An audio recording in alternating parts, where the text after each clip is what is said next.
ये कहानी एक ऐसे लड़के की है जिसके पास कोई पावर्स नहीं थे। असल में इस वर्ल्ड में सभी के पास नॉर्मल मैजिक पावर्स होती है और जिसके पास नहीं होती वो बहुत कमजोर माना जाता है। टाटसुया एक बहुत ही ज्यादा रिच फैमिली से बिलोंग करता है। उसकी फैमिली सभी फैमिली के मुकाबले सबसे टॉप पर आती है पावर्स के मामले में, और वहीं टाटसुया के पास कोई पावर्स ही नहीं थी। ये देखते हुए उसकी मदर ने उसके ऊपर कुछ एक्सपेरिमेंट किए जिससे कि उसकी पावर लौट सके, लेकिन उसके बावजूद भी उसके पास कोई पावर नहीं आई। इस चीज में टाटसुया ने अपने इमोशंस और डिजायर्स को खो दिया, लेकिन उसकी मदर फिर भी नहीं रुकी। टाटसुया भले ही रुकने को कहता लेकिन वो नहीं सुनती। अब इसी तरह से ये एक्सपेरिमेंट चलते रहे और टाटसुया बड़ा हो गया। एक दिन अचानक से टाटसुया ने अपनी पावर को महसूस किया। उसके पास अब पावर आ चुकी थी, लेकिन उसने ये बात अपनी फैमिली में से किसी को नहीं बताया, जिसकी वजह से उसे यूजलेस समझा गया और अपनी ही सिस्टर का बॉडीगार्ड बनाकर रख दिया। तो कहानी की शुरुआत में हम देखते हैं कि अभी टाटसुया की मदर और उसकी सिस्टर मियुको कहीं जा रहे थे। असल में अभी वो प्लेन से एक दूसरी जगह पर जा रहे हैं क्योंकि वहाँ पर एक फंक्शन होने वाला है, जिस फंक्शन में उनकी फैमिली को इनवाइट किया गया है। वहाँ पर जाते हुए वो सभी अभी बिजनेस क्लास में ट्रैवल कर रहे थे, लेकिन टाटसुया को नॉर्मल बाकी सभी के साथ बैठा दिया था, जहाँ पर वो भूखा प्यासा बैठा रहता है। अब वहाँ एयरपोर्ट पर पहुँचने के बाद मियुको अपनी मदर से कह रही थी कि क्या हमें इसे हमेशा अपने साथ लेकर चलना चाहिए। मुझे ये बात बहुत बेकार लगती है। उस पर उसकी मदर कहती है कि तुम बस उसे अपना सर्वेंट समझ सकती हो, तुम्हें उसे ज़्यादा कुछ समझने की जरूरत नहीं। अब जिस होटल में वो रुकने वाले थे वहाँ पर आने के बाद मियुको कह रही थी कि मैं प्लेन में बैठे बैठे थक गई। इस पर उसकी मदर हाँ कर देती है। बस वो कहती है कि टाटसुया को भी अपने साथ लेकर जाना, लेकिन मियुको ऐसा चाहती नहीं थी, लेकिन उसे उनकी बात माननी पड़ती है। अब वो टाटसुया के साथ वहाँ से चली जाती है और हम देखते हैं कि वो सनसेट एंजॉय कर रही थी। तभी अचानक से वो किसी से टकराने वाली थी कि टाटसुया उसे बचा लेता है। असल में वो इस जगह के सोल्जर्स हैं, लेकिन वो सोल्जर जानबूझकर मियुको से टकरा गया था और इसके बाद वो मियुको पर ही चिल्ला रहा था, लेकिन टाटसुया मियुको को पीछे करते हुए खुद आगे आता है, जिस पर उस सोल्जर को गुस्सा आ जाता और अभी वो टाटसुया पर हमला करने ही वाला था, लेकिन टाटसुया उसके अटैक को बहुत ही आसानी से रोक लेता है। ये देखकर वो सोल्जर और साथी मियुको दोनों ही बहुत ज्यादा हैरान थे, लेकिन इसके बाद वो सोल्जर फिर से अपनी पूरी पावर से हमला करने वाला था। टाटसुया पहले तो उसे वार्न करता है और कहता है कि वो बहुत बड़ी गलती कर रहा है, लेकिन वो सोल्जर नहीं मानता, जिसके बाद वो हमला करता है, लेकिन टाटसुया पहले ही अपना अटैक करके उसे नीचे गिरा देता है। ये देखकर मियुको तो और भी ज्यादा हैरान थी। इसके बाद टाटसुया उसे वहां से ले जाता है। अब जब वो लौटकर जा रहे थे तो मियुको हैरान थी और उसने कभी अपने भाई की इतनी पावर को महसूस नहीं किया था। उसका टाटसुया को देखने का नजरिया बदल गया था। वापस लौटने के बाद वो सभी को बताती है कि टाटसुया ने उसकी जान बचाई, लेकिन टाटसुया कहता है वो बस ऑर्डर को फॉलो कर रहा था। इस पर उसकी मदर कहती है कि हाँ, ऐसा तुम्हें करना भी चाहिए। अब बाद में हम देखते हैं कि अभी टाटसुया की मदर की तबीयत थोड़ी खराब थी। इस वजह से जो वहाँ पर रॉयल पार्टी होने वाली थी जिसके लिए वो यहाँ पर आए हुए थे, उसे संभालने के लिए मियुको को जाना था। हनामी वहाँ पर आकर मियुको से कहती है कि उनकी मदर की तबीयत खराब है, तुम भी वहीं जा रही हो और तुम टाटसुया को भी वहां पर लेकर जाना। अब मियुको मान जाती है। बाद में हम देखते हैं कि जब वो वहां से निकल गए थे तो हनामी मन में सोच रही थी कि वो खुद एक एआई रोबोट है, इसीलिए वो चाहती है कि मियुको और टाटसुया एक दूसरे को सिबलिंग की तरह ट्रीट करे। उसे टाटसुया के लिए थोड़ा बुरा लगता है। अब हम पार्टी के दौरान देखते हैं कि अभी मियुको वहां पर पहुंच चुकी थी। वो आगे आती है और सभी उसे नोटिस करते हैं, लेकिन टाटसुया को कोई भी नोटिस नहीं कर रहा था। वो अकेला वहां कोने में खड़ा हुआ था। मियुको जब आगे जाती है तो उसे अपने दो और सिबलिंग्स मिलते हैं और यहाँ पर वो उनसे मिलकर बहुत खुश थी, लेकिन वो दोनों ही सिबलिंग थोड़ी सी बात करके टाटसुया के बारे में पूछते हैं और इसके बाद वो दोनों ही वहाँ पर टाटसुया के पास आ गए थे। अभी उन दोनों बच्चों के फादर आकर वहाँ पर मियुको से कहते हैं कि माफ करना, वो नहीं जानते कि तुम याटसुबा फैमिली की सक्सेसर हो। और इसके बाद मियुको को इस चीज से कोई फर्क नहीं पड़ रहा था, पर जब वो वहाँ पर दूसरी तरफ देखती है तो अभी टाटसुया उन दोनों से ही बात करते हुए खुश था और स्माइल कर रहा था। ये देखकर मियुको थोड़ा सा जेलस फील करती है क्योंकि टाटसुया ने कभी भी उसके साथ बात करते हुए स्माइल नहीं की है, लेकिन फिर खुद को समझाने के लिए वो सोचती है कि याटसुबा फैमिली तो जापान की सबसे पावरफुल मेज फैमिली है। अगर वो लोग टाटसुया को इतना कमजोर समझते हैं तो सच में वो कमजोर होगा। इसीलिए वो सोचती है कि उसे ज्यादा चिंता करने की जरूरत नहीं है, लेकिन वो फिर से टाटसुया को स्माइल करते हुए देखती है और फिर से जेलस फील करने लगती है। वैसे अब ये पार्टी तो ऐसे ही चलती रहती है। कुछ दिन के बाद हम देखते हैं कि अभी टाटसुया, उसकी मदर, हनामी और मियुको सभी एक बोट पर घूमने के लिए आए थे। घूमते वक्त वो लोग फोटो ले रहे थे। मियुको कहती है कि उसे टाटसुया के साथ एक फोटो लेनी है, लेकिन टाटसुया पहले अपनी मदर से परमिशन लेता है और उसके बाद ही वो फोटो खींचते हैं। तभी अचानक से बोट की स्पीड बहुत तेज होने लगी थी और उसका ब्रेक भी फेल होने लगा था। साथ ही साथ अभी उनकी तरफ कुछ मिसाइल्स भी आ रही थी जो कि पता नहीं किसने चलाई थी। पर उन्हें देखकर टाटसुया तुरंत ही हाथ आगे करता और टाइम को स्लो कर देता है, जिसके बाद उसने उन मिसाइल को वहां पानी के अंदर डिस्ट्रॉय कर दिया था। ये देखकर मियुको समझ गई थी कि यह टाटसुया की पावर है, लेकिन वो बहुत ही ज्यादा हैरान थी कि टाटसुया अपनी पावर को अपने आप ही यूज कैसे कर सकता है, क्योंकि इस वर्ल्ड में मैजिक पावर का यूज करना इतना आसान भी नहीं था। उसके लिए भी कई गैजेट्स लगते हैं, साथ ही साथ बहुत ही ज्यादा कंट्रोल होना चाहिए। वैसे बाद में हम देखते हैं कि जब वो घर पर आते हैं तो वहाँ पर आर्मी कमांडर आया हुआ था। वो कह रहा था कि उन्हें इस चीज का नहीं पता कि आखिर वो मिसाइल चलाए किसने थे, मगर वो उसकी पूरी रिसर्च कर रहे हैं। पर तभी टाटसुया की मदर कहती है कि कोई जरूरत नहीं, वैसे भी वो हमें लगी नहीं। उसके बाद जब वो आर्मी कमांडर वहाँ से जाने लगा था तो उसे पता चलता है कि उसके जूनियर्स ने मियुको को परेशान किया था और टाटसुया ने उन्हें हरा दिया था। इस पर वो पहले तो टाटसुया और मियुको से उन सोल्जर्स के लिए माफी मांगता है और इसके बाद टाटसुया से कहता है कि अगर वो चाहे तो उनकी ट्रेनिंग कैंप में स्पेयर के लिए वो आ सकता है, और स्पेयर का मतलब उनकी ट्रेनिंग के लिए। असल में बाकी सभी टाटसुया को याटसुबा फैमिली का एक मेंबर समझते हैं, इस वजह से वो जानते हैं कि टाटसुया स्ट्रांग होगा, इसीलिए वो उसे ट्रेनिंग के लिए बुला रहे थे।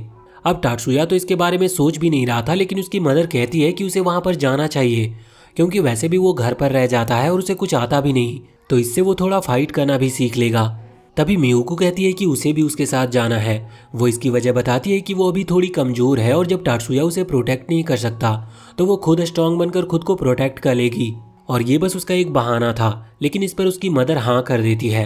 अब अगले सीन में हम देखते हैं कि वो उस जगह पर पहुंच चुके थे जहां पर अभी बाकी सभी सोल्जर्स की ट्रेनिंग चल रही थी। ये दोनों बस अभी वहां पर खड़े होकर उन्हें देख रहे थे। तभी आर्मी कमांडर कहते हैं कि क्या तुम भी इनके साथ में ट्रेनिंग करना चाहते हो। अब टाटसुया पहले तो मियुको की तरफ देखता है, लेकिन वो कुछ रिएक्ट नहीं करती, इस वजह से टाटसुया ने हाँ कर दिया था। अब फाइट के दौरान हम देखते हैं कि जो वहां पर टाटसुया से लड़ने के लिए आया था वो सच में एक स्ट्रॉन्ग सोल्जर है, लेकिन टाटसुया उसके हर एक अटैक से बचते हुए उसे धीरे से पेट पर मारता है, जिसकी वजह से वो सोल्जर वहीं नीचे गिर जाता और हार जाता है। अब वहां पर दूसरे वाले को बुलाया जाता है। इसके अटैक बहुत ही ज्यादा फास्ट थे, लेकिन टाटसुया इसे भी हरा रहा था। और यहाँ पर हम देखते हैं कि टाटसुया जब अटैक करता है तो वो सामने वाला सोल्जर भी उसके अटैक को रोक लेता है, क्योंकि टाटसुया पूरी पावर से हमला नहीं कर रहा था। अब जब सामने वाला सोल्जर टाटसुया पर हमला करने ही वाला था तो वो उसका हाथ पकड़कर उसे नीचे गिरा देता है, और इसी के साथ वो हार चुका था। दूसरी तरफ हम देखते हैं कि मियुको तो अभी अपने भाई को लड़ते हुए देखकर हैरान थी, मगर तभी अब वो दूसरा सोल्जर जो कि टाटसुया को पहले मिला था वो यहाँ पर टाटसुया को फिर से चैलेंज करता है। वो रिवेंज लेना चाहता था उस दिन के लिए जिस दिन टाटसुया ने उसे मारा था। अब फाइट स्टार्ट होने वाली थी, लेकिन मियुको अभी चिंता कर रही थी, लेकिन टाटसुया कहता है कि उसे चिंता करने की कोई जरूरत नहीं है। अब फाइट स्टार्ट होती है और वो सोल्जर शुरुआत से ही अपने मैजिक पावर का इस्तेमाल कर रहा था। ये देखकर मियुको कहती है कि ये तो चीटिंग है, लेकिन टाटसुया कहता है कि ये चीटिंग नहीं, रियल वर्ल्ड में उनकी मुलाकात किसी मैजिशियन से भी हो सकती है जो कि मैजिक यूज करना जानता हो, और उससे लड़ते वक्त वो ये नहीं कह सकता कि ये तो चीटिंग है। अब टाटसुया यहाँ पर उस सोल्जर के मूवमेंट को देखता है और पहले तो वो उसे डॉज करता है, इसके बाद वो अपना हाथ आगे करते हुए अपनी पावर को सही मात्रा में यूज करता है। उसने ज़्यादा पावर का यूज नहीं किया था, इस वजह से उसने अभी सामने वाले सोल्जर की पावर को रोक दिया था, जिस वजह से उसकी स्पीड बहुत कम हो गई थी। टाटसुया पास जाते हुए उसे नीचे गिरा देता और उसे हरा देता है। अब इसके बाद वो सोल्जर खड़ा होकर टाटसुया से हाथ मिलाता है और अब वो उससे अच्छे से बात कर रहा था। वैसे इन तीनों ही मैच में टाटसुया ने अपनी पावर का पूरी तरह से इस्तेमाल भी नहीं किया, क्योंकि वो जानता था कि अगर वो पूरी पावर का इस्तेमाल करेगा तो ये तीनों बचेंगे नहीं। वैसे यहाँ पर वो सोल्जर अपना नाम डैनी बताता है और अब वो टाटसुया का दोस्त भी बन चुका था। वैसे बाद में हम देखते हैं कि जब टाटसुया और मियुको दोनों ही वापस घर आ गए थे तभी अचानक से न्यूज में बताया जाता है कि उनके आइलैंड का डिफेंस बैरियर वीक पड़ने लगा है। इसका मतलब कभी भी हमला हो सकता है, इस वजह से जितने भी लोग उस आइलैंड पर हैं उन्हें यहाँ से चले जाना चाहिए। अब ये लोग भी प्लानिंग कर रहे थे यहाँ से निकलने की। वैसे तभी टाटसुया की मदर को एक कॉल आता है जो कि उसकी बहन का था। वो कह रही थी कि तुम्हें टाटसुया के ऊपर से वो स्पेल हटा देना चाहिए जो कि उसके पावर को कंप्रेस करता है। सीधी भाषा में कहें तो यहाँ पर वो टाटसुया के ऊपर उस स्पेल को हटाने को कह रही थी, जिससे कि टाटसुया अपनी पूरी पावर का इस्तेमाल कर सके। वैसे असल में ये टाटसुया की मदर की ट्विन सिस्टर है। अगले सीन में हम देखते हैं कि ये वहाँ से निकलने के लिए अभी एक शेल्टर के पास गए थे, क्योंकि सिचुएशन बिगड़ने लगी थी और यहाँ से निकलने का इतना टाइम ही नहीं है। शेल्टर के वहाँ पर हमें पता चलता है कि अभी ये जो इनका स्पेशल गार्ड है वो डैनी होने वाला है, और उसके साथ ही वहाँ पर और भी कई सारे गार्ड्स थे। इन्हें शेल्टर के अंदर रखा जाता है जहाँ पर और भी कई फैमिलीज थी। वैसे अभी सभी को थोड़ा अजीब महसूस हो रहा था, और वहीं टाटसुया को अचानक से गन की आवाज आती है जो कि इतनी दूर से आ रही थी कि बाकियों ने उसे सुना नहीं था। वो नीचे हाथ लगाते हुए महसूस करता है कि असल में इस जगह पर मैजिक यूज किया गया है जो कि उनकी पावर को एब्जॉर्ब करता है, जिस वजह से वो अपनी पावर का पूरी तरह से इस्तेमाल नहीं कर सकते। अब वो इस बारे में जानने के लिए बाहर जाने वाला था, इतने में ही उसकी मदर अपनी पावर से टाटसुया के ऊपर से उस स्पेल को हटा देती है जो कि उसके पावर को कम कर रहा था। इसके बाद अब वो बाहर आकर देखता है बाहर सिचुएशन थोड़ी खराब थी। हम अंदर आते हैं तो देखते हैं कि अभी एक सोल्जर की टीम वहां पर आ गई थी। वो सभी से कह रही थी कि सभी को उनके साथ चलना है क्योंकि वो शेल्टर खाली करने वाले हैं, लेकिन इस पर टाटसुया की मदर कहती है कि अभी वो बाकी सभी को ले जाए, उन्हें सबसे आखिरी में ले जाए क्योंकि टाटसुया अभी बाहर गया है। इस पर हनामी शॉक थी। वो पूछती है कि क्या उन्हें टाटसुया की चिंता हो रही है, लेकिन इस पर वो कहती है कि नहीं, उन्हें सोल्जर पर भरोसा नहीं। हम देखते हैं कि ये बात सही थी क्योंकि अब वो सोल्जर सच में इन लोगों के ऊपर गन तान देते हैं, लेकिन उन्हें बचाते हुए हनामी सामने आ गई थी और उसने एक बैरियर क्रिएट कर लिया था। दूसरी तरफ अभी डेनी भी वहां पर आ जाता है जो उस सोल्जर को इस तरह से बिहेव करते हुए देखकर हैरान था। वो उन्हें समझाता है पर वो कहते हैं कि डेनी बहुत ज़्यादा पावरफुल है और उन्हें कभी उतनी इज्जत नहीं मिली, इस वजह से वो उनका साथ नहीं देते। पर डेनी उन्हें समझा रहा था कि देखो, तुम्हें ऐसा करने की जरूरत नहीं है, ये बहुत बड़ी गलती हो सकती है और आखिर में तुम्हें कुछ हासिल नहीं होगा। अब वो मान गए थे और उन्होंने अपना गन नीचे कर लिया था, लेकिन इतने में ही हनामी अपनी पावर से एक सोल्जर को मार देती है। ये देखते हुए वो सोल्जर गुस्से में आ जाते हैं और गन तानते हुए यहाँ इन तीनों पर ही गोली चला देते हैं, जिस चीज में मियुको, हनामी और उसकी मदर वहीं पर मारी गई थी। अब तभी वहां पर एक सर्कल क्रिएट होता है जो कि एक पोर्टल था। उसके थ्रू टाटसुया वहां पर आ गया था। उसने वहां पर आते ही उन सभी सोल्जर को एक एक करके खत्म करना स्टार्ट कर दिया था। इसके बाद हम देखते हैं कि मियुको वहां पर नीचे पड़ी हुई थी और वो अभी पूरी तरह से मरी नहीं थी। इस वजह से टाटसुया वहां आगे आता और उसके चेस्ट पर हाथ रखते हुए अपनी मैजिक पावर से पहले तो उसे हील करने लगता है। यहाँ पर हम मियुको के माइंड के अंदर देखते हैं, वो अभी टाटसुया की आवाज सुन पा रही थी, मगर वो सोच रही थी कि वो उसे आखिर बचा क्यों रहा है, जबकि उसने जो कुछ भी किया उसके बाद टाटसुया को उसे माफ नहीं करना चाहिए। उसे भी इस चीज का बुरा लग रहा था और वो सोचती है कि उसे मर ही जाना चाहिए। पर तभी अचानक से उसकी आंखें रियल वर्ल्ड में खुलती है और वो देखकर हैरान थी कि अब वो जिंदा है। वो सोच रही थी कि क्या सच में टाटसुया किसी को भी जिंदा कर सकता है। ये पावर बहुत ही ज्यादा बड़ी पावर है।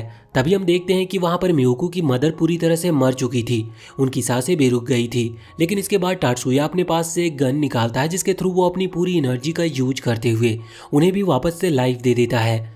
साथ ही यहाँ पर हनामी भी फिर से जिंदा हो गई थी। ये देखकर मियुको और भी ज्यादा हैरान थी। साथ ही साथ यहाँ पर हनामी भी शौक थी क्योंकि उसे इस बारे में नहीं पता था। वो कहती है कि इस धरती पर ऐसी कोई भी हीलिंग पावर नहीं जो कि एक मरे हुए को जिंदा कर सके। तभी हम देखते हैं कि वहाँ पर आर्मी कमांडर आ जाता है और इस सब के लिए उनसे माफी मांगता है। वो लोग उसे माफ कर देते हैं, लेकिन टाटसुया कहता है कि उसे आर्मी का सूट और टैंक चाहिए क्योंकि वो जानता था कि ये अटैक कहाँ पर हो रहा है। इस वजह से उसे आर्मी की मदद करनी थी। ये सुनकर आर्मी कमांडर हैरान थे, लेकिन वो इसके लिए मान जाते हैं। वो कहते हैं कि अगर कोई भी सरेंडर करना चाहे तो तुम्हें उसे छोड़ना होगा। पर टाटसुया कहता है कि वो ऐसा बिल्कुल नहीं करने वाला क्योंकि उन लोगों ने बहुत बड़ी गलती की है। बाद में जब टाटसुया जाने वाला था तभी वहाँ पर मियुको आकर उससे कहती है कि वो क्यों जा रहा है, वहाँ पर बहुत खतरा होने वाला है। लेकिन इस पर टाटसुया कहता है कि नहीं, जिन लोगों ने उसकी सिस्टर को चोट पहुंचाई वो उन्हें नहीं छोड़ेगा। साथ ही यहाँ पर वो बातों ही बातों में अपनी सीक्रेट को भी रिवील कर देता है। वो कहता है कि इस पूरे वर्ल्ड में उसके लिए उसकी छोटी बहन से ज्यादा और कोई खास नहीं। अगर कोई उसे चोट पहुंचाने की कोशिश करेगा तो इसके लिए वो पूरे प्लेनेट को भी डिस्ट्रॉय कर सकता है। और इतना कहते हुए वो वहाँ से चला जाता है। दूसरी तरफ हम देखते हैं कि वहाँ पर वो जो लोग हमला कर रहे थे वो बहुत ही ज्यादा लोग लेकर आए थे और वो अभी पानी के थ्रू इसी आइलैंड पर आ रहे थे और वहाँ पर हमला कर रहे थे। टाटसुया भी वहाँ पर अपने टैंक के साथ पहुँच जाता है। वो कुछ लोगों को तो अपनी पावर के साथ डिलीट ही करता जा रहा था, मगर इस चीज में उसे एक एक करके बहुत ज्यादा टाइम लगने वाला था। साथ ही यहाँ पर जो उसके साथी मरते जा रहे थे वो उन्हें भी हील कर रहा था। दूसरी तरफ ये सब चीज वहाँ पर मियुको और उसकी मदर देख पा रही थी। मियुको अपनी मदर से पूछती है कि आखिर टाटसुया की पावर का सीक्रेट क्या है। उसकी मदर को ये सब पहले से पता था। वो कहती है कि ठीक है, तो अब मैं तुम्हें बता ही देती हूँ। असल में यात्सुबा फैमिली सबसे पावरफुल मेज फैमिली है, लेकिन टाटसुया एक ऐसा लड़का था जिसके पास कोई मैजिक पावर्स नहीं थी, तो उन्होंने कोशिश की कि वो उसे जबरदस्ती एक मैजिक पावर दिला सके। इसके लिए जब उन्होंने एक्सपेरिमेंट स्टार्ट किए तो इसके दौरान टाटसुया ने अपने सारे सेंसेस और इमोशंस खो दिए। उसके पास बस एक चीज बची थी। यहाँ पर अभी वो चीज बताने वाली थी, लेकिन इसके पहले मियुको को ये भी पता चलता है कि असल में सिर्फ टाटसुया ही नहीं था जिसने उस एक्सपेरिमेंट के दौरान कुछ खोया हो। उसकी मदर को भी यही सेम चीज हुई थी। उन्होंने भी उस दौरान अपने सारे इमोशंस खो दिए। यहाँ पर मियुको को जानने को मिलता है कि टाटसुया के पास अब सिर्फ एक ही इमोशन बचा है, जो था उसकी बहन के लिए उसका प्यार। इसीलिए वो उसकी सिस्टर के लिए कुछ भी कर सकता है और उसी चीज का बदला लेने के लिए अभी वो उन लोगों पर हमला करने के लिए गया है। अब ये सुनकर मियूको को और ज़्यादा बुरा लगने लगता है और अब यहाँ पर उसे डबल बुरा इस चीज़ से भी लग रहा था क्योंकि उसकी मदर के पास इमोशंस नहीं है। तो अगर वो टात्सुया को इस तरह से ट्रीट करती है तो ये नॉर्मल सी बात है, लेकिन मियूको के पास तो इमोशंस हैं, फिर आखिर वो उसे इस तरह से क्यों ट्रीट करती थी जबकि टात्सुया हमेशा से उसकी हर बात मानता आया है। इस तरफ हम देखते हैं कि अभी टात्सुया के सामने 6 और शिप्स आ गई थी जो कि पावरफुल थी और इन्हीं की तरफ हमला कर रही थी। अब उन पर एक एक अटैक करने का कोई फायदा नहीं था। टात्सुया को जो भी अटैक करना होगा वो इतना पावरफुल होना चाहिए कि जिसकी वजह से ये 6 के 6 शिप्स खत्म हो सके। टात्सुया को उसके लिए टाइम लगेगा, वो टाइम मांगता है और अपने अटैक का यूज करने लगता है। उसके लिए उसे बहुत ज़्यादा मेजरमेंट करने की जरूरत थी कि उसे ये अटैक कहाँ पर करना है। दूसरी तरफ हम देखते हैं कि जब ये चीज़ हनामी देखती है तो वो टात्सुया की मदर से कहती है कि क्या वो टात्सुया की मदद करने जाए। इस पर टात्सुया की मदर कहती है कि ये उसकी मर्जी है, अगर वो जाना चाहती है तो जा सकती है, वो इस पर कुछ नहीं कह सकती। अब अगले सीन में हम देखते हैं कि वहाँ जब टात्सुया उस अटैक के लिए मेजरमेंट कर रहा था तब वो 6 शिप्स यहाँ इनके ऊपर हमला करती है। बाकी गार्ड्स उन्हें रोकने की कोशिश कर रहे थे पर वो ज़्यादा देर तक उसे रोक नहीं सकते थे। तभी वहाँ पर हनामी आ जाती है जो कि अपनी पावर से उन अटैक्स को रोकने लगती है। कुछ देर तो वो उन अटैक्स को रोकने में कामयाब रहती है क्योंकि उसने बैरियर का यूज किया था, लेकिन इस बैरियर को बनाने में उसकी पूरी एनर्जी खत्म हो चुकी थी और वो खुद भी एक एआई रोबोट है, इस वजह से जल्दी वो पूरी तरह से खत्म होने वाली थी। पर इतने में ही टात्सुया का मेजरमेंट पूरा हो जाता है। इसके बाद वो अपना अटैक का यूज करता और फिर वहाँ पर एक बहुत ही ज़्यादा तेज ब्लास्ट होता है। ये ब्लास्ट इतना ज़्यादा तेज था कि वो 6 शिप्स और साथ ही साथ बाकी जो सोल्जर नॉर्मल शिप्स पर थे वो सभी वहाँ पर मारे गए थे और एक बहुत बड़ी पानी की वेव इनकी तरफ आ रही थी, पर ये किसी तरह से वहाँ से भागते हुए बच जाते हैं। बाद में हमें ये भी पता चलता है कि अब हनामी नहीं बचने वाली क्योंकि उसने अपनी एनर्जी का ज़्यादा ही यूज कर लिया था। वैसे दिक्कत की बात नहीं थी, टात्सुया उसे फिर से हील कर सकता है, इसका मतलब वो उसे ठीक कर सकता था, पर हनामी इसके लिए मना कर देती है। वो कहती है कि वो एक एआई रोबोट है, उसे हमेशा ऑर्डर मानने पड़ते हैं और वो हमेशा दूसरे की मर्जी से जीती रही, जबकि वो ऐसा नहीं करना चाहती थी। अब वो मरने वाली है और ये उसकी खुद की मर्जी होने वाली है, इसीलिए वो टात्सुया से कहती है कि वो उसे ठीक ना करे, जिस पर टात्सुया भी उसकी बात मान जाता है। इसके बाद अब सीन चेंज होता है और हमें जानने को मिलता है कि अब पूरे 3 साल बीत चुके हैं इस इंसिडेंट को और अब टात्सुया और मियूको दोनों ही मैजिक हाई स्कूल ज्वाइन करने वाले हैं। आज स्कूल का पहला दिन था। टात्सुया जब वहाँ पर पहुँचता है तो उसे सबसे पहले एक लड़की मिलती है, इसका नाम मायूमी है और असल में यह स्टूडेंट काउंसिल की प्रेसिडेंट है। वो वहाँ पर टात्सुया को कहती है कि तुम न्यू स्टूडेंट हो, अगर तुम्हें कोई भी हेल्प चाहिए तो तुम मुझसे कह सकते हो। टात्सुया उसे थैंक यू कहता है। वैसे वो नोटिस करता है कि मायूमी के पास सीएडी डिवाइस है। ये वही डिवाइस है जो कि मैजिक को यूज करने के लिए इस्तेमाल किया जाता है। वो समझ गया था कि ये कोई ऑर्डिनरी पर्सन तो नहीं है, इस वजह से टात्सुया कहता है कि मुझे कोई हेल्प नहीं चाहिए। अब जब वो वहाँ हाई स्कूल के अंदर की तरफ आता है तो यहाँ पर वो देखता है कि अभी कई सारे न्यू स्टूडेंट ज्वाइन हुए थे, इसीलिए 2 अलग अलग जगह बांटी गई थी। असल में यहाँ पर एंट्रेंस सेरेमनी हो रही है, तो आगे जो बच्चे बैठे हैं वो अच्छी फैमिली से बिलोंग करते हैं और उन्हें आगे बैठाने को कहा गया था, और पीछे जो बैठे थे वो नए स्टूडेंट हैं, या ऐसे कह लो कि वो कमजोर हैं या फिर ज़्यादा रिच फैमिली से बिलोंग नहीं करते। टात्सुया जानता है कि उसे कहाँ बैठना चाहिए, इस वजह से वो सबसे लास्ट में जाकर बैठ जाता है। अब तभी वहाँ पर एक लड़की आती है और वो बताती है कि उसका नाम मिजुकी है और वो उसके बगल में बैठ गई थी। साथ ही यहाँ पर मिजुकी की दोस्त भी आ गई थी जिसका नाम था एरिका। इसके बाद वहाँ सामने स्पीच देने के लिए मियूको आती है। अब बाद में हम देखते हैं कि रात में जब मियूको टात्सुया के लिए कुछ खाना बना रही थी तब उसे बहुत गुस्सा आ रहा था क्योंकि टात्सुया ने सक्सेसफुली हाई स्कूल ज्वाइन कर लिया, यानी कि उसे वहाँ पर एडमिशन मिल गई, जो कि इतना आसान भी नहीं था। लेकिन फिर भी उनकी फैमिली में से किसी ने भी उसे कॉन्ग्रेचुलेशन नहीं कहा। अब गुस्से की वजह से उसकी जो पावर है यानी कि आइस मैजिक पावर वो अपने आप ही रिलीज हो रही थी, पर टात्सुया वहाँ पर आकर उससे कहता है कि उसे इस चीज़ पर गुस्सा होने की जरूरत नहीं। अब बाद में हम देखते हैं कि अब सुबह हो चुकी थी। वो दोनों ही वहाँ से ट्रेनिंग ग्राउंड की तरफ दौड़ते हुए जा रहे थे। जब वो वहाँ पर पहुँचते हैं तो वहाँ के जो फाइटर्स थे वो टात्सुया पर हमला कर देते हैं और ये सब ट्रेनिंग का हिस्सा था। टात्सुया भी उनसे लड़ने लगा था और वो धीरे धीरे सभी को हराता जा रहा था। यहाँ पर मियूको बस उसे खड़े होकर देख रही थी। तभी उनके जो सेंसी होने वाले हैं वो यहाँ पर आते हैं और उनके इरादे थोड़े ठीक नहीं लग रहे थे। इस वजह से टात्सुया बाकी लोगों को हराते हुए यहाँ पर आकर सेंसी से फाइट करने के लिए आ जाता है। टात्सुया की जो किक थी वो बहुत ही ज़्यादा ताकतवर थी, पर सेंसी उसे रोक लेते हैं और यहाँ पर अब वो टात्सुया से थोड़े सीरियस होकर फाइट करने लगे थे। टाटसुया भी उनसे फाइट करते वक्त थोड़ा सा शॉक था, क्योंकि सेंसेई भले ही उम्र में ज्यादा नहीं लगते लेकिन वो बहुत ही ज्यादा ताकतवर है। और आखिर में टाटसुया बहुत ही ज्यादा थक गया था, जिसके बाद सेंसी रुकते हैं और कहते हैं कि आज की ट्रेनिंग हमें यहीं पर रोकनी चाहिए। इसके बाद ये सीन चेंज होता और हम देखते हैं कि टाटसुया अभी अपने क्लास में था। यहाँ पर जब वो कंप्यूटर में टाइपिंग कर रहा था तो यहाँ पर एरिका और मिजुकी उसे देख रहे थे। वो कह रहे थे कि टाटसुया कंप्यूटर चलाने में बहुत अच्छा है। तभी वहाँ पर हम एक लियो नाम के लड़के को देखते हैं। ये यहाँ पर टाटसुया की टाइपिंग स्पीड को देखकर बहुत ही ज्यादा हैरान था। वो कहता है कि तुम सच में कंप्यूटर चलाने में बहुत अच्छे हो। वो अपनी पावर बताता है। वो असल में रीइंफोर्समेंट मैजिक पावर ओन करता है। यहाँ पर वो टाटसुया की पावर के बारे में भी पूछ रहा था, लेकिन टाटसुया कहता है कि उसके पास ऐसी कोई खास मैजिक पावर नहीं है। वो बताता है कि उसे मैजिक इंजीनियर बनना है। इस पर लियो थोड़ा सा हैरान था। वैसे तभी वहाँ पर अब टीचर आ जाती है, इस वजह से वो बात करना रोक देते हैं। बाद में लंच के टाइम वो साथ बैठकर लंच कर रहे थे, तभी वहाँ पर मियुको आती है और वो उन्हीं के साथ लंच करने वाली थी। तभी उसकी रैंक के मतलब उसके जितने पावरफुल जो कि अपर क्लास में रखे गए थे वो सारे बच्चे आ जाते हैं। उनमें से एक का नाम सन है। वो यहाँ पर मियुको से कहता है कि तुम इनके साथ लंच मत करो, ये कमजोर स्टूडेंट्स हैं, तुम्हें हमारे साथ चलना चाहिए। लेकिन अब इस पर लियो को बहुत गुस्सा आ गया था। वो तुरंत ही सन को फाइट करने के लिए चैलेंज करता है और इसके लिए सन भी तैयार था। लेकिन तभी टाटसुया वहाँ से जाने लगता है और कहता है कि हमें लड़ना नहीं चाहिए।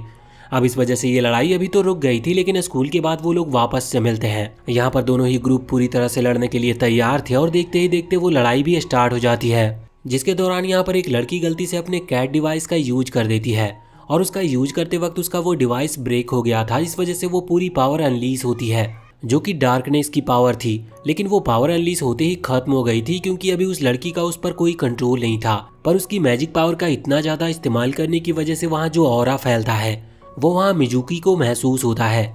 मिजुकी वही स्टूडेंट काउंसिल प्रेसिडेंट है।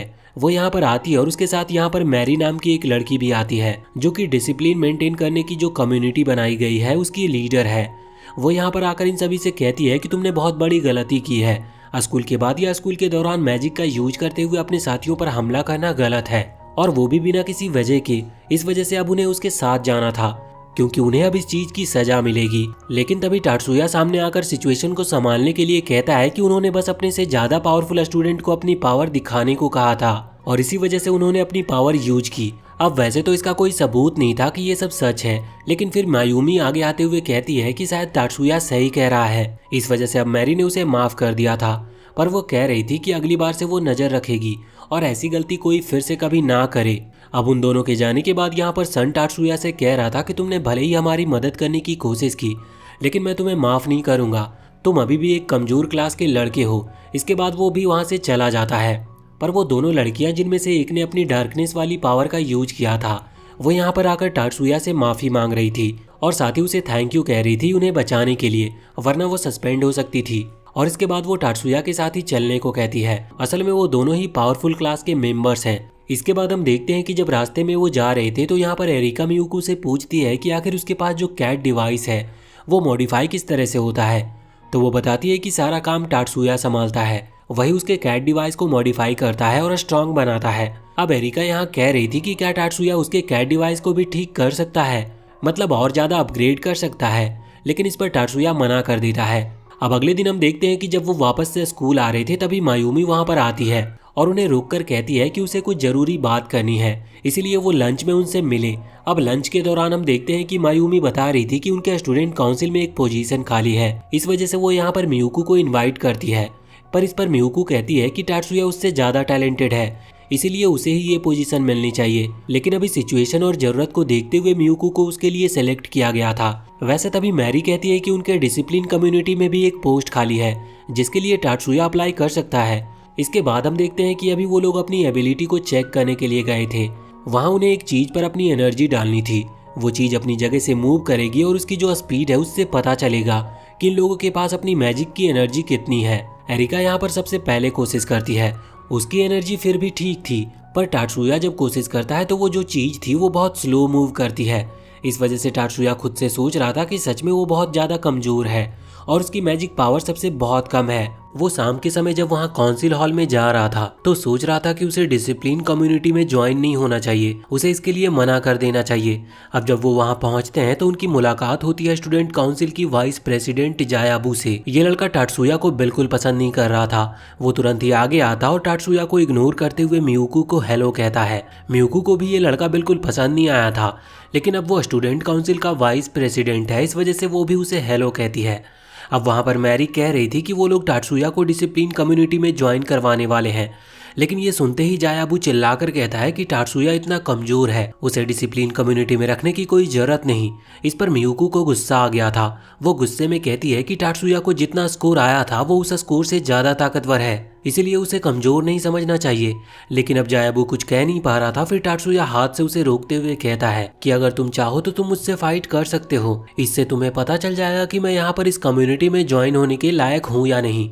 अब स्कूल पूरा होने के बाद टाटसुया और जायाबू दोनों आमने सामने थे और वो लड़ने वाले थे। यहाँ पर जायाबू बहुत ही ज्यादा कॉन्फिडेंट लग रहा था, क्योंकि उसके पास जो कैट डिवाइस है वो असल में उसकी पावर को डबल कर देता है और वो जानता था कि टाटसुया कितना कमजोर है, वो उसे आराम से हरा देगा। पर अब जब फाइट स्टार्ट होती है और जैसे ही जायाबू अपने कैट डिवाइस को एक्टिवेट करता है, इतने में ही वो डिवाइस काम करना बंद कर देता है और जायाबू हार जाता है। ये गेम शुरू होने से पहले ही खत्म हो चुका था, इस वजह से बाकी सभी बहुत ही ज्यादा हैरान लग रहे थे। साथ ही साथ यहाँ पर टाटसुया जायाबू के पीछे आकर खड़ा था और ये सब इतनी जल्दी हुआ कि किसी को कुछ दिखाई तक नहीं दिया। टाटसुया यहाँ पर जीत गया था, मगर बाद में वो लोग उससे पूछते हैं कि आखिर उसने कौन सी टेक्निक का यूज किया। मैरी को यहाँ पर लग रहा था कि शायद टाटसुया ने कोई मैजिक का यूज किया है जो कि उसकी एक्सेलरेशन को बढ़ाता है, पर टाटसुया बताता है कि उसने किसी भी मैजिक का यूज नहीं किया, वो बस दौड़ते हुए वहाँ पर जायाबू के पीछे आ गया था। ये करना इम्पॉसिबल था, इस वजह से यहाँ पर मायूमी कह रही थी कि ये कैसे पॉसिबल है, तो वो बताता है कि वो रोज ट्रेनिंग करता है। साथ ही यहाँ पर मियुकू भी बताती है कि वो दोनों ही निंजुत्सु मास्टर के साथ ट्रेनिंग करते हैं। लेकिन यहाँ पर मायूमी के लिए ये मानना थोड़ा मुश्किल था कि आखिर जायाबू हारा कैसे, तो इस पर टाटसुया बताता है कि उसने सियोन वेव्स का यूज किया। सियोन वेव्स असल में ब्रेन के ऊपर असर करती है, जिस वजह से जायाबू खुद के मैजिक पर कंट्रोल नहीं कर पाया और नीचे गिर गया। पर इतनी ज्यादा हाई सियोन वेव इतनी कम एज में यूज कर पाना नामुमकिन था। टाटसुया बताता है कि उसने एक साथ कई सारे सियोन वेव्स का इस्तेमाल किया था। वहीं पर एक लड़की खड़ी थी जिसका नाम सुजूने है। वो कहती है कि उसने सब कुछ फिगर आउट कर लिया। वो बताती है कि टाटसुया ने 3 सियोन वेव्स को एक साथ भेजा था, जिस वजह से जायाबू जैसे अभी नॉर्मल एज का स्टूडेंट उसे सहन नहीं कर पाया। दूसरी तरफ जायाबू भी ये सुनकर हैरान था, उसे अपनी गलती का एहसास हो गया था, इस वजह से वो मियुकू से माफी मांगता है। यहाँ पर वो टाटसुया से माफी नहीं मांग रहा था, क्योंकि उसे नहीं लग रहा था कि टाटसुया उसे माफ करेगा, और इसके बाद अब वो वहाँ से चला जाता है। अब उसी रात हम देखते हैं कि जब टाटसुया अपने कंप्यूटर पर काम कर रहा था तभी वहाँ पर मियुकू आती है और कहती है कि क्या वो उसके कैट डिवाइस को अपग्रेड कर सकता है। उस पर टाटसुया कहता है कि हाँ, मैंने बहुत टाइम से तुम्हारे कैट डिवाइस को चेक नहीं किया। वो उसे चेक कर रहा था, उसके पहले उसे मियुकू को पूरी तरह से मशीन में स्कैन करना पड़ता है। स्कैन करने के बाद हम देखते हैं कि मियुकू कोशिश कर रही थी कि वो टाटसुया के साथ प्लॉट डेवलप कर सके, पर टाटसुया इसके लिए तैयार ही नहीं था। अब मियुकू किसी डिवाइस का यूज करती है जिसमें से बहुत तेज लाइट निकलती है और टाटसुया वहां पर बेहोश होकर गिर जाता है, और जब उसे होश आता है तो अब तक सुबह हो चुकी थी और स्कूल जाने का टाइम भी हो गया था। आज डिसिप्लिन कम्युनिटी में टाटसुया का पहला दिन था। वो वहां पर जाता है तो हमें जानने को मिलता है कि वो लड़का सन वहां पर ज्वाइन कर चुका है और अभी उन दोनों ने साथ में ज्वाइन किया है, इसकी वजह से वो यहाँ पर सेम पोजीशन पर हैं। उन दोनों को ही बताया जाता है कि आज उनका पहला दिन है और डिसिप्लिन कम्युनिटी में होने के कारण उन्हें अपने मैजिक डिवाइस यूज करने की परमिशन है, लेकिन वो इसका गलत इस्तेमाल नहीं कर सकते। अब टाटसुया जब बाहर स्कूल में आता है तो हमें जानने को मिलता है कि अभी स्कूल में कई सारे क्लब बनाए जा रहे हैं और उन क्लब में सभी स्टूडेंट ज्वाइन कर सकते हैं। क्लब को स्ट्रांग बनाने के लिए ज़्यादा से ज़्यादा स्टूडेंट्स का होना जरूरी है।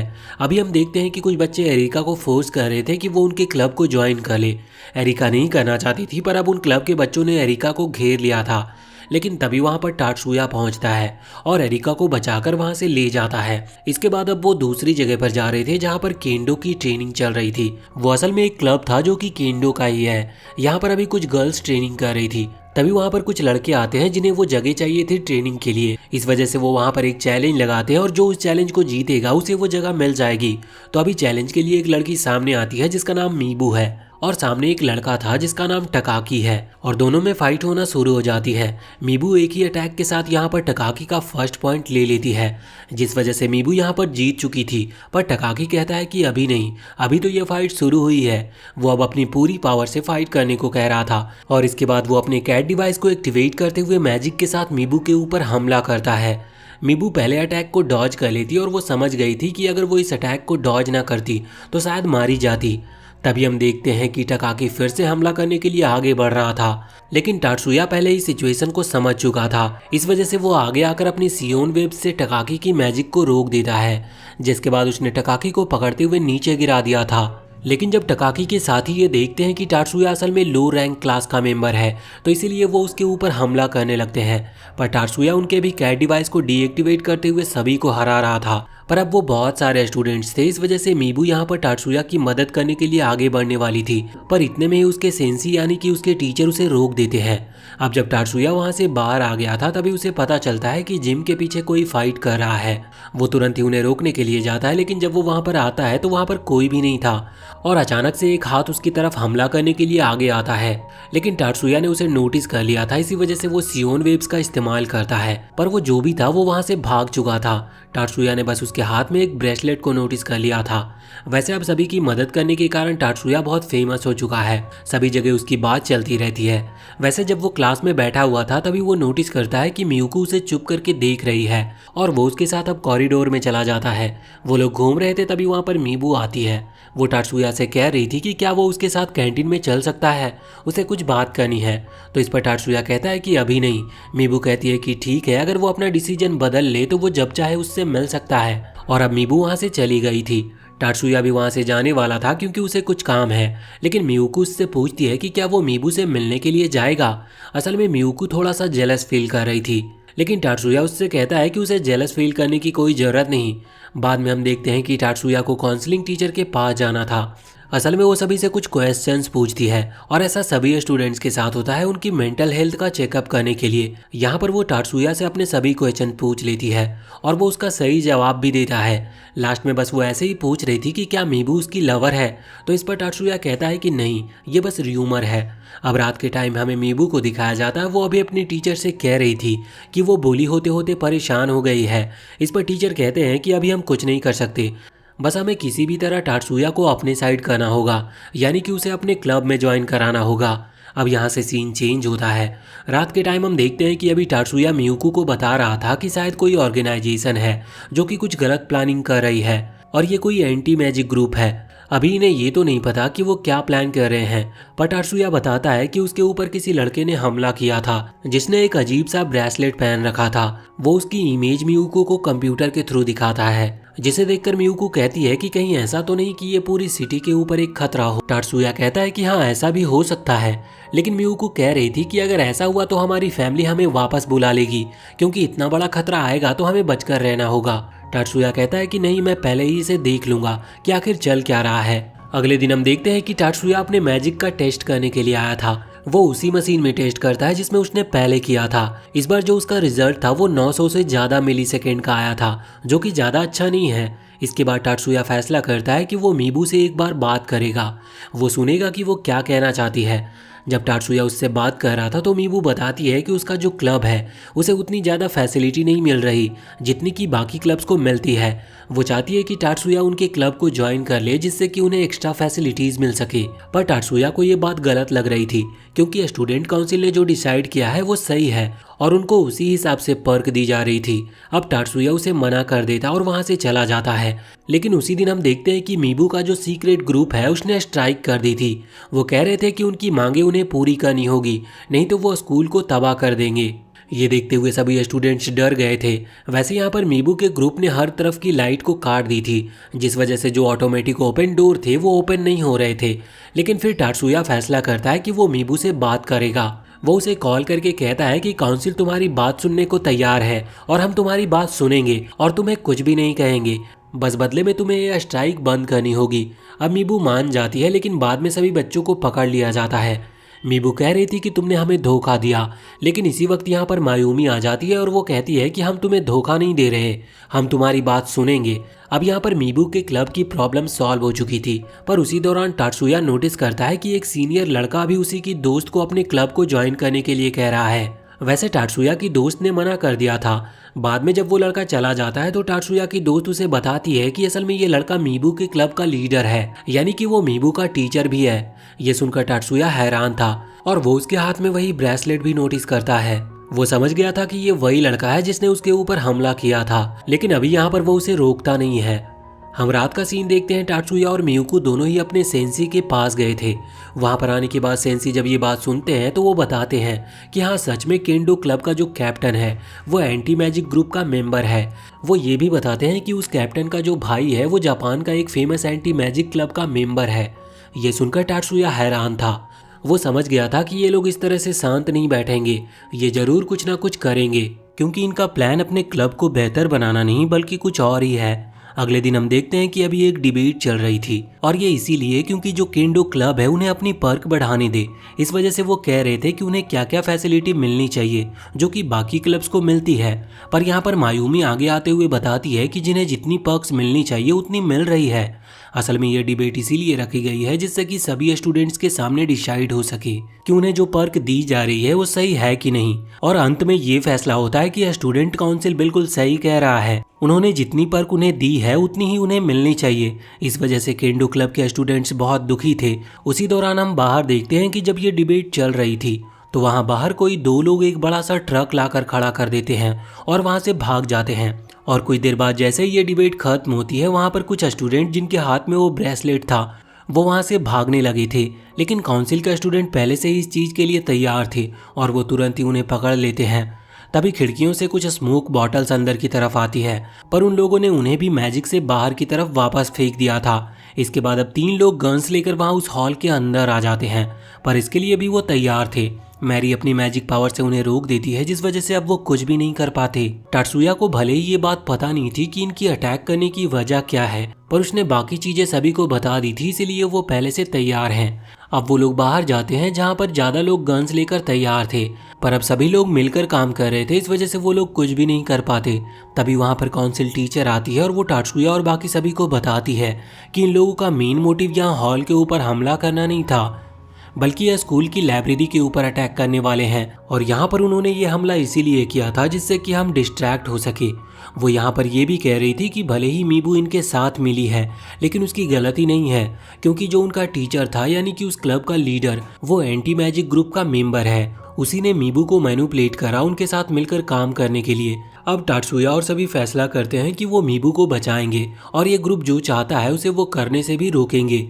लियो कहता है कि मैं यहाँ के लोगों को संभाल लूंगा, जिसके बाद सभी वहाँ से आगे बढ़ गए थे। लियो भी सभी से अकेले लड़ रहा था। टात्सुया बताता है कि उसके पास रीइंफोर्समेंट मैजिक है, जिस वजह से उसके लिए सभी से अकेले लड़ पाना थोड़ा आसान है। उसे पता था कि वो बहुत ही जल्द उन लोगों को हरा देगा। इस वजह से वो लियो से कहता है कि वो जल्द से जल्द लाइब्रेरी में आ जाए। इन लोगों को हराकर लाइब्रेरी के बाहर पहुंचने के बाद टात्सुया अपनी पावर से स्कैन करता है कि वहां पर कौन खड़ा हुआ है, जिससे उन्हें थोड़ी आसानी हो सकती है। अब वो तुरंत ही लाइब्रेरी के अंदर आ गए थे। अंदर आने के बाद उनकी उससे फाइट होती है, लेकिन वो उन्हें हरा देते हैं और एक थोड़ा पावरफुल मेंबर वहां पर आता है। एरिका कहती है कि वो अकेले ही उससे लड़ लेगी, जिसके बाद टात्सुया और मियुको दोनों ही आगे बढ़ गए थे। मियुको टात्सुया की मदद करती है पहले आगे जाने में, उसके बाद वो अपने डिवाइस की मदद से उड़ते हुए टात्सुया के पीछे आ रही थी। अब उसी लाइब्रेरी के एक सीक्रेट रूम में हम देखते हैं कि मीबू अभी खड़े होकर सोच रही थी कि उसने जो किया वो सही था या गलत, क्योंकि उसने एंटी मैजिक ग्रुप के लीडर की मदद की है। और यहाँ पर हमें जानने को मिलता है कि असल में वो मिस्टीरियस मैन स्कूल के डेटा को चोरी करना चाहता है, और इसीलिए वो यहाँ पर लाइब्रेरी के अंदर उस डेटा को अपनी पेन ड्राइव में कॉपी कर रहे थे। पर उसी दौरान टात्सुया वहाँ पर आ जाता है और अपनी सियोन वेव की मदद से उन नेटवर्क्स को जैम कर देता है। अब उनमें से एक आदमी वहां पर टात्सुया के ऊपर हमला करने के लिए आगे बढ़ता है, लेकिन टात्सुया उसे बहुत ही जल्दी हराकर रोक दिया था। यहाँ पर मीबू ने अभी भी अपनी गलती नहीं मानी थी, लेकिन फिर मियुको जब उसे समझाती है, जिसके बाद उसे भी लग रहा था कि उसने सच में बहुत बड़ी गलती की है, पर वो गलती मानना नहीं चाहती थी। तभी अचानक से पीछे से एक और आदमी जो कि वहाँ पर डेटा चोरी कर रहा था, वो मीबू को ऑर्डर देता है हमला करने के लिए। मीबू उनकी बात मान लेती है, पर टात्सुया ने उसके अटैक को भी रोक दिया था। जिसके बाद मीबू वहाँ से भागने लगी थी। अब मियुको उसे रोकने के लिए उसका पीछा करने वाली थी, लेकिन टात्सुया उसे रोक देता है। वो कहता है कि लाइब्रेरी के बाहर एरिका है जो उसे रोक लेगी। वहाँ बाहर हम देखते हैं कि बिल्कुल ऐसा ही होता है। एरिका भी मीबू को रोक लेती है, लेकिन मीबू यहाँ पर हार मानने के लिए तैयार ही नहीं थी। उसने तलवार उठा ली थी लड़ने के लिए, लेकिन एरिका उसे बहुत ही जल्द हरा देती है और वो बताती है कि उसने मैरी के साथ ट्रेनिंग की है, जो कि उन दोनों की ही सीनियर है। यहाँ बाहर हम देखते हैं कि अभी वो केंडो ग्रुप का कैप्टन यानी कि टीचर वहाँ से भाग रहा था, लेकिन तभी उसे कुछ लोग रोक लेते हैं और पकड़ लेते हैं। अब शाम के टाइम हम देखते हैं कि मीबू को होश आ चुका था। असल में वो फाइट के दौरान बेहोश हो गई थी। होश में आने के बाद वो सभी से माफ़ी मांगती है और कहती है कि उसने बहुत बड़ी गलती कर दी। वो अकेली थी, इस वजह से वो उस टीचर की बातों में आ गई और उसने एंटी मैजिक ग्रुप को ज्वाइन कर लिया। अब ये लोग भी जानते थे कि असल में उस आदमी ने मीबू को मैनिपुलेट किया है, इस वजह से वो मीबू को माफ़ कर देते हैं। वैसे यहाँ पर मीबू अभी टात्सुया से खासकर माफ़ी मांग रही थी। टात्सुया ने भी उसे माफ़ कर दिया था। तभी वो नोटिस करते हैं कि उनकी जो काउंसिल टीचर है वो वहाँ गेट के पास खड़े होकर उन लोगों की बातें सुन रही है। वो वहाँ पर आकर बताती है कि उन्होंने एंटी मैजिक ग्रुप के लीडर के सीक्रेट हाइड आउट का पता लगा लिया है। ये सुनते ही वो सभी हैरान थे। वो फैसला करते हैं कि वो अभी वहाँ पर जाएंगे और उस लीडर को पकड़ेंगे, क्योंकि यहाँ पर सिर्फ उस लीडर के प्यादे मौजूद थे। अब टात्सुया और बाकी सभी वहाँ के लिए निकल गए थे। यहाँ पर सब नहीं आए थे, बस कुछ कुछ टात्सुया के साथ आए थे। अब उस जगह के बाहर पहुँचने के बाद टात्सुया अपनी पावर से स्कैन करता है कि यहाँ इस बिल्डिंग में सच में बहुत ज़्यादा लोग हैं। अब जब वो उस गेट के बाहर आते हैं जिसके अंदर वो लीडर था, तो वो नोटिस करते हैं कि यहाँ पर भी बहुत सारे मेंबर्स हैं और सभी के पास गन्स भी हैं, लेकिन फिर भी टात्सुया और मियुको दोनों ही अंदर आ गए थे। यहाँ पर अंदर आने के बाद अभी वो लीडर उनके ऊपर हमला नहीं करता। वो कहता है कि तुम सच में बहुत समझदार हो, जो तुमने मेरे सारे प्लान का पता लगा लिया। साथ ही यहाँ पर वो अपने ग्लासेस को हवा में फेंकता है और अपनी उस टेक्निक का यूज करता है जिस टेक्निक से उसने मीबू के माइंड को कंट्रोल किया था। और यहाँ हमें पता चलता है कि उसने अपनी बातों से मीबू को मैनिपुलेट नहीं किया था, बल्कि उसके पास एक ऐसी मैजिक पावर है जिससे कि वो किसी को भी अपने वश में कर सकता है। और यहाँ पर वो टात्सुया के ऊपर भी वही पावर का यूज कर रहा था, लेकिन वो देखता है कि उसकी पावर काम ही नहीं कर रही।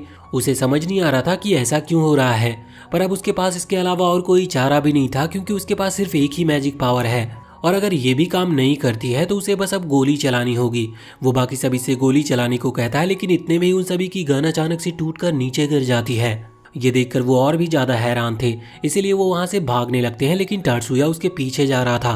तभी वहां पर बाकी सभी लोग टात्सुया के ऊपर हमला करने के लिए आगे बढ़ते हैं, पर इतने में ही मियुको अपने आइस मैजिक पावर से उनमें से एक आदमी को जमा देती है। ये देखकर बाकी सभी हैरान थे, पर इसके बाद मियुको धीरे धीरे करके सभी पर हमला करना शुरू कर देती है। वो सभी धीरे धीरे जमने लगे थे और दूसरी तरफ हम देखते हैं कि टात्सुया के साथ जो बाकी लोग आए थे वो अभी दूसरे साइड से अटैक कर रहे थे, जिससे कि वो दोनों तरफ से उस बिल्डिंग को घेर सके।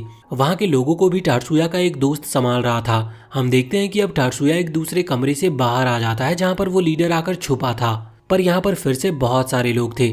टात्सुया अंदर आते ही अपनी वही वेव छोड़ता है जिसकी वजह से सभी की वो गन्स डिस्ट्रॉय हो जाती है, लेकिन अब वो लीडर प्लानिंग के साथ खड़ा हुआ था। वो तुरंत ही अपनी जैमिंग डिवाइस का यूज करता है, जिससे टात्सुया के पास जो मैजिक पावर है वो जैम हो जाएगी। लेकिन टात्सुया के हाथ में जो गन थी वो मैजिक से नहीं चल रही थी, इस वजह से टात्सुया उसका यूज करते हुए वहां पर सभी को खत्म करता है। अब वो आदमी डर गया था और वो वहां से भागने वाला था, लेकिन इतने में ही दूसरी तरफ से टात्सुया का वो दोस्त आ जाता है जो कि दूसरी तरफ से इस बिल्डिंग को संभाले हुए था। उन्होंने उस आदमी को पकड़ लिया था। अभी उस लड़के को इतना गुस्सा आ रहा था कि उसने उस आदमी का एक हाथ भी काट दिया था। बाद में वहां पर फोर्स आती है जो कि उस आदमी को पकड़कर ले जाती है। दूसरी तरफ हम देखते हैं कि अभी जिन आदमियों को मियुको ने जमा दिया था वो भी धीरे धीरे ठीक होने लगे थे और फोर्स ने उन्हें भी पकड़ लिया था। इसके बाद हम देखते हैं कि जिस हॉस्पिटल के अंदर मीबू का ट्रीटमेंट चल रहा था अब वहां से उसे डिस्चार्ज कर दिया जाता है। इसका मतलब अब वो पूरी तरह से ठीक थी। वहाँ पर मीबू के फादर भी आए हुए थे जो कि टात्सुया को थैंक यू कहते हैं, क्योंकि उन्हें भी कुछ टाइम से मीबू का बिहेवियर थोड़ा अलग लग रहा था, पर अब उन्हें वजह पता चल चुकी थी और अब मीबू ठीक है, इसीलिए वो भी खुश थे। यहाँ जब टात्सुया वापस अपने दोस्तों के पास आता है तो उसे यहाँ पर पता चलता है कि मीबू उसे लाइक करने लगी है और वो लड़का कीराहारा जिसने टात्सुया की वहाँ पर उस एंटी मैजिक ग्रुप के लीडर को पकड़ने में मदद की है वो भी मीबू को लाइक करता है, लेकिन मीबू ने उसे फ्रेंड जोन कर दिया था। अब वापस घर लौटते समय मियुको टात्सुया से पूछ रही थी कि उसकी एबिलिटी और ब्रेन हाई स्कूल के स्टूडेंट से ज़्यादा डेवलप्ड है, फिर आखिर वो हाई स्कूल में क्यों पढ़ रहा है। इस पर टात्सुया कहता है कि उसे बस यहाँ पर मजा आता है, इसीलिए वो यहाँ पर है। अब उसी रात की बात है, टात्सुया और मियुको दोनों ट्रेनिंग के लिए निंजुत्सु सेंसेई के पास आए थे। यहाँ पर अभी उनकी ट्रेनिंग चल रही थी और दोनों ही ट्रेनिंग में काफ़ी अच्छा परफॉर्म कर रहे थे। लेकिन तभी टाटसुया नोटिस करता है कि वहाँ पेड़ के पीछे उन्हें कोई छुपकर देख रहा है। और जब वो उसे सामने आने को कहता है तो उन्हें पता चलता है कि ये असल में उसकी काउंसलिंग टीचर है। टाटसुया उन्हें देखकर हैरान था। वो इसकी वजह पूछता है तो इस पर उसके सेंसी बताते हैं कि असल में काउंसलिंग टीचर उनकी पुरानी स्टूडेंट है। यहाँ पर टाटसुया को ये भी जानने को मिलता है कि काउंसलिंग टीचर असल में एक सिक्योरिटी एजेंसी के लिए काम करती है, लेकिन ये सीक्रेट रिवील ना हो इस वजह से वो हाई स्कूल में काउंसलिंग टीचर का भी काम कर रही है। अब अगले ही दिन मायूमी सभी को बताती है कि कुछ दिनों के बाद एक कंपटीशन होने वाला है। ये सभी स्कूलों के बीच होगा और ये 10 साल में एक बार होता है। अगर एक बार वो इस कंपटीशन को जीत ले तो 10 साल उन्हीं की बात चलेगी, मतलब उनकी रिस्पेक्ट सभी दूसरे स्कूलों में सबसे ज्यादा बढ़ जाएगी। इस वजह से उसे किसी भी तरह से इस कंपटीशन को जीतना था। इसके लिए वो टीम बना रही थी, मतलब टीम तो नहीं कह सकते क्योंकि यहाँ पर कई सारे गेम्स होंगे, इस वजह से कई सारे बच्चे जाने वाले हैं, पर फिर भी उन लोगों को सोच समझकर स्टूडेंट्स को ले जाना होगा। अभी टाटसुया किसी भी गेम में पार्टिसिपेट करने के लिए इंटरेस्टेड नहीं था, लेकिन उसे यहाँ पर टेक्निकल स्टाफ में रखने का डिसाइड होता है। मगर अभी उसे खुद को साबित करना था, जिसके लिए वो कीराहारा का कैट डिवाइस पूरी तरह से कॉपी करता है। उसने वो बिल्कुल परफेक्टली कॉपी कर लिया था। कीराहारा जब उसे यूज करता है तो उसे कोई प्रॉब्लम नहीं हो रही थी। यहाँ पर टाटसुया की टाइपिंग स्पिरिट भी देखकर वो शॉक थे। इसका मतलब टाटसुया किसी भी इंफॉर्मेशन को बहुत ही जल्दी टाइप कर सकता है और ये उनकी टीम के लिए एक प्लस पॉइंट हो सकता था। इस वजह से फाइनली सभी की परमिशन के साथ टाटसुया को टेक्निकल स्टाफ यानी कि उनकी टीम में रख लिया जाता है। अब जब टाटसुया घर पर आता है तो उसे मेजर की तरफ से एक वीडियो कॉल आती है, जिसमें मेजर बताते हैं कि वो जिस जगह पर कंपटीशन के लिए जा रहे हैं वहां पर एक अननोन टीम को देखा गया है। अभी उनके पास उनकी कोई जानकारी नहीं है, पर टाटसुया को थोड़ा सतर्क रहना होगा और अगर कुछ गड़बड़ हुई तो उसे इन्फॉर्म करना है। बाद में यहाँ पर मियुको आती है जो कि अभी दूसरे क्लॉथ में थी और ये उसने वहाँ पर कॉन्टेस्ट के लिए चुने हैं। टाटसुया कहता है कि तुम अच्छी लग रही हो। वैसे यहाँ पर वो बताता है कि वो एक फ्लाइंग डिवाइस पर काम कर रहा है जो कि लगभग उसने कंप्लीट कर लिया है। वो दोनों मिलकर वहाँ पर उस फ्लाइंग डिवाइस को चेक करते हैं जो कि परफेक्टली काम कर रहा था। इस वजह से वो अगले ही दिन डेवलपमेंट सेंटर जाते हैं क्योंकि अभी तक उसने किसी प्रोफेशनल से इसे चेक नहीं करवाया था। वहाँ पर एक प्रोफेशनल उस डिवाइस को चेक करता है और वो कहता है कि ये काम कर रहा है, तुम इसका यूज कर सकते हो। और इसका यूज वो सीक्रेटली उस कंपटीशन के दौरान करेंगे। अब इसके बाद हम देखते हैं कि जब वो दोनों वहाँ से निकल रहे थे तभी रास्ते में इन दोनों को इनके फादर और उनका एक बटलर मिलता है। अभी यहाँ जो बटलर था वो मियुको को तो बहुत ही अच्छे से रिस्पेक्टफुली हेलो कहता है, पर टाटसुया पर वो ध्यान नहीं दे रहा था। इस वजह से मियुको को गुस्सा आ जाता और वो उस पर चिल्लाते हुए कहती है कि तुम्हें टाटसुया की भी रिस्पेक्ट करनी चाहिए। पर बटलर कहता है कि नहीं, मियुको उनके सक्सेसर है लेकिन टाटसुया कोई नहीं है। वो सभी टाटसुया को बस सर्वेंट की तरह मानते हैं। इस पर मियुको को गुस्सा आ जाता और वो तुरंत ही अपनी एनर्जी से उसे जमाने वाली थी, पर टाटसुया उसे रोक देता और वो दोनों वहां से चले जाते हैं। अब अगले दिन स्कूल में टाटसुया सभी को बताता है कि अब वो टेक्निकल स्टाफ का मेंबर है। इस वजह से उन सभी के कैट डिवाइस अब वही संभालेगा। अभी दूसरी तरफ हम देखते हैं कि अभी मिजुकी को कुछ आवाज आती है। वो एक रूम की तरफ जा रही थी तो उसे पता चलता है कि उनकी क्लास का एक लड़का मीको ही को इस वक्त मैजिक की प्रैक्टिस कर रहा था। वो अभी स्पिरिट समन करने की कोशिश कर रहा था जो कि मिजुकी को चोट पहुंचा सकती थी, पर इतने में ही टाटसुया वहां पर आकर मिजुकी को बचा लेता है। वैसे बाद में टाटसुया मीको हिको से पूछता है कि आखिर वो कर क्या रहा था, तो इस पर वो बताता है कि वो स्पिरिट समनिंग की प्रैक्टिस कर रहा था लेकिन वो इसमें कामयाब नहीं हो पा रहा। ना जाने वो अपनी मैजिक का सही यूज करना कब सीख पाएगा। पर तभी मिजुकी कहती है कि तुमने लगभग स्पिरिट समन कर ली थी। टाटसुया पूछता है कि वो किस तरह की स्पिरिट थी, तो मिजुकी बताती है कि वो ब्लू और लाइट कलर की स्पिरिट थी। लगता है वो कोई पावरफुल स्पिरिट थी। ये सुनकर मिको हिको हैरान था। वो चाहता था कि उसके पास भी एक ऐसी एबिलिटी हो जिससे कि वो अपने ही क्रिएट की गई स्पिरिट्स को देख सके। अब कुछ दिन के बाद हम देखते हैं कि अभी उन लोगों को उस कंपटीशन के लिए दूसरी जगह की तरफ निकलना था। जब वो रास्ते में एक बस से जा रहे थे तो टाटसुया अभी एक दूसरी चीज में आ रहा था, मतलब दो ग्रुप बांटे गए थे। अभी पहला ग्रुप जो बस में जा रहा है, हम देखते हैं कि उसकी तरफ कुछ वैन्स आने लगती है। असल में उस बस का एक्सीडेंट होने वाला था और वो वैन्स उनसे अभी टकराने वाली थी। एक वैन पलट गई थी जिसकी वजह से उसमें आग लग गई थी। अभी सब स्टूडेंट अपनी मैजिक का यूज करते हुए उस वैन को रोक सकते थे, पर सभी अगर एक साथ मैजिक यूज करेंगे तो उनके मैजिक आपस में टकराकर कैंसिल हो जाएंगे। इस चीज को देखते हुए यहाँ पर मायूमी उनके स्कूल के लड़के कासूडो से कहती है कि वो अपनी पावर का इस्तेमाल करे, लेकिन अगर वो यहाँ पर अपनी पावर का इस्तेमाल करेगा तो कोई असर नहीं होगा क्योंकि वो फायर को नहीं रोक सकता। ये देखते हुए मायूमी पहले अपनी पावर से उस फायर को बुझा देती है, जिसके बाद कासूडो ने उस वैन को रोक लिया था। अगले सीन में वो अपने डेस्टिनेशन पर पहुंच चुके थे। वैसे यहाँ पर आने के बाद टात्सुया मियुको से कह रहा था कि वो जो एक्सीडेंट हुआ था वो कोई गलती से नहीं हुआ, भले ही सिचुएशन देखकर ऐसा लगता हो कि एक वैन गलती से दूसरी वैन से टकरा गई, जिस वजह से तीसरी वाली वैन पलट गई और वो उनकी बस की तरफ आ रही थी। लेकिन असल में ऐसा नहीं था, जो वैन चला रहा था उस ड्राइवर ने जानबूझकर उस एक्सीडेंट को कराया था। अब उन्हें ये तो नहीं पता था कि ऐसा क्यों हुआ। इसके बाद हम देखते हैं कि अभी रात के टाइम अभी वो एक होटल में रुके हुए थे, लेकिन मीको ही को अभी अपनी ट्रेनिंग में लगा हुआ था। वो वहाँ होटल के बाहर था और रात के टाइम में अपनी स्पिरिट को वो समन करने की कोशिश कर रहा था। इसी दौरान उसे दूसरी एनर्जी महसूस होती है। अब भले ही वो अपने स्पिरिट को देख नहीं पाता या फिर वो अपने मैजिक को पूरी तरह से कंट्रोल नहीं कर पाता, लेकिन उसे ये तो पता था कि ये जो एनर्जी है ये उसकी नहीं। इस वजह से वो समझ जाता है कि यहाँ पर कोई और है, पर उसे कोई दिख नहीं रहा था। लेकिन जिस डायरेक्शन से वो एनर्जी आ रही थी वो उसी डायरेक्शन में आगे बढ़ने का डिसाइड करता है। पहले वो सोच रहा था कि उसे इस चीज के बारे में इन्फॉर्म करना चाहिए, पर फिर उसे टात्सुया की याद आती है, जो कि ऐसी सिचुएशन में बिल्कुल नहीं डरता और अकेला आगे बढ़ जाता है। इस वजह से वो मोटिवेट होते हुए आगे बढ़ता है। पर अब यहाँ पर 3 लोग थे जो मीको हिको पर हमला करने वाले थे अपनी पावर से, लेकिन इतने में ही उनकी पावर को कोई डिस्ट्रॉय कर देता है। जब मीको हिको पीछे देखता है तो असल में वहाँ पर टात्सुया था और उसने उसे बचा लिया था और जो वो लोग थे वहाँ से भाग गए थे। अब मीको हिको उसे थैंक्स बोलकर वहाँ से चला जाता है। तभी वहाँ पर जनरल आते और वो बता रहे थे कि ये ग्रुप जरूर वही ग्रुप होगा जिसके बारे में मैंने तुमसे बात की थी। वैसे वो मीको हिको के बारे में कह रहे थे कि वो लगभग तुम्हारी तरह ही है।